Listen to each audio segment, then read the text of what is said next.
We just finished listening to the Wave Cages set, and now we're about to sit down with them. This is Anna with Slow Mo Media, and we are here today with Wave Cage. Why don't you guys just introduce yourself and your position in the band? I'm Jarrett. I play keys in the band. Also do a lot of writing. I'm Ryan. I play trumpet in the band. Where are you guys based out of? I was out of Iowa City, actually moving to Chicago on Monday. I am in Minneapolis. How would you describe your sound? I think when we put a label on it, it's jazz fusion. I think there's like so many jazz subgenres. It can kind of fit into a lot of different buckets. So how do you want people to feel when they listen to your music? For me, at least, it's a very visual experience. We don't have lyrics or anything, so we're not trying to tell anyone how to feel specifically with any specific song. It's more about just embracing the energy and kind of finding what it means to you.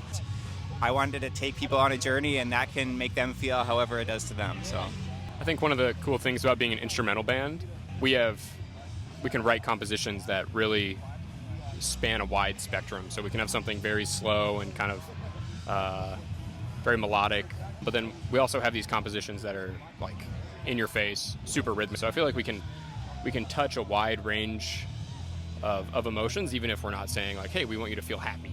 There's a wide palette that our tunes span. What are the challenges of being a no lyric band and still wanting to convey some sort of message and have some sort of meaning in your music?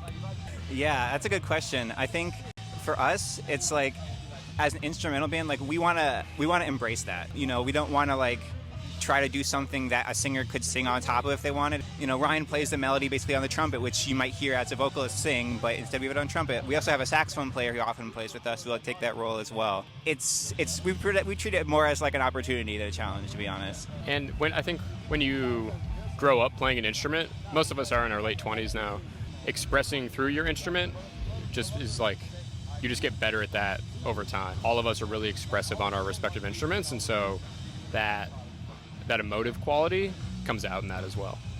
Okay, I'll ask two questions in one so we don't have to keep handing the mic. They're related and simple.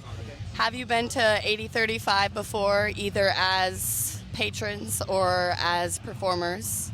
And how do events like these help promote your band? I went last year and it was awesome. I mean, a lot of the music that I write is takes influence from people that I see live, because I feel that's when it connects with me the most. A festival like this has so many local art. There's more local artists here than there are main stage acts, which is awesome. We get so many more people to see us who wouldn't necessarily see us at a regular club or might not even be comfortable going to a jank dive bar or whatever and just want to hang out with their family here on the lawn. And it's also great because we're on a free stage, so talk about accessibility. Not everybody is going to want to spend money or can spend money to go to a jazz club or a dive bar or whatever. So it's all about that. So I'm from Des Moines, and I think I went to my first 8035 when I was a sophomore in high school, which would have been 2011 or something.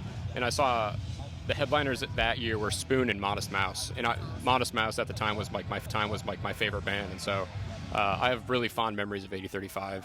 We're definitely a jazz band. We play jazz music, and being able to play at a festival like this, which is not a jazz festival, I'm really psyched that we're not pigeonholed into a specific jazz thing. It's really cool for us to be able to connect with musicians that play different music than us, and I think it's really fun to connect with musicians and just talk about music and interact with different musicians, different personas.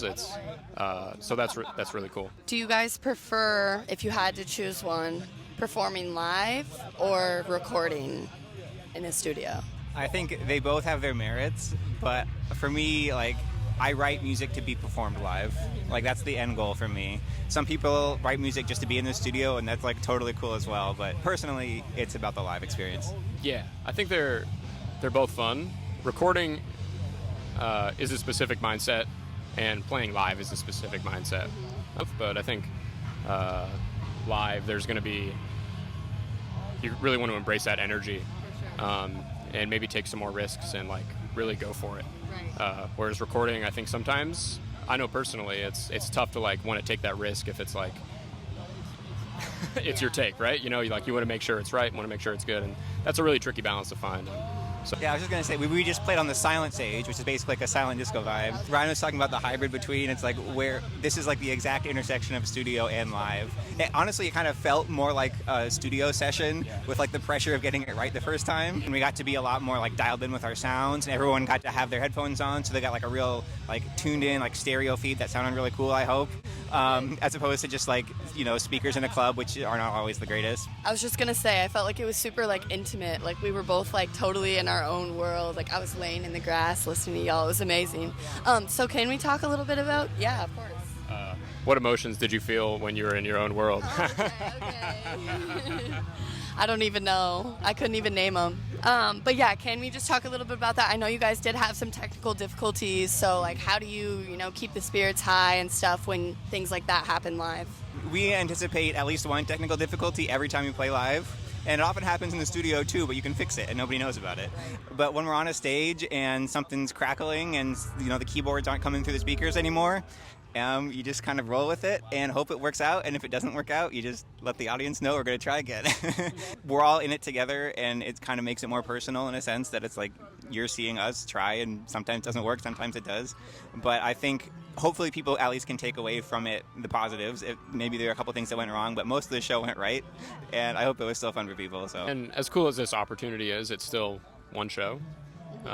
It's definitely not our last show, and like I think sometimes stuff happens, and that's totally okay. That's just like part of playing live. Last question, what's next for Wave Cage? We're working on some new music. We played 2 songs today that we'd never played before, that Ryan hadn't even rehearsed with us, so we kind of just winged it on stage, and they worked out. That was cool. We're working on booking some shows in November. But yeah, I think what's next, we're going to play more. We're going to try to hone in our sound more and, keep trying, keep having fun.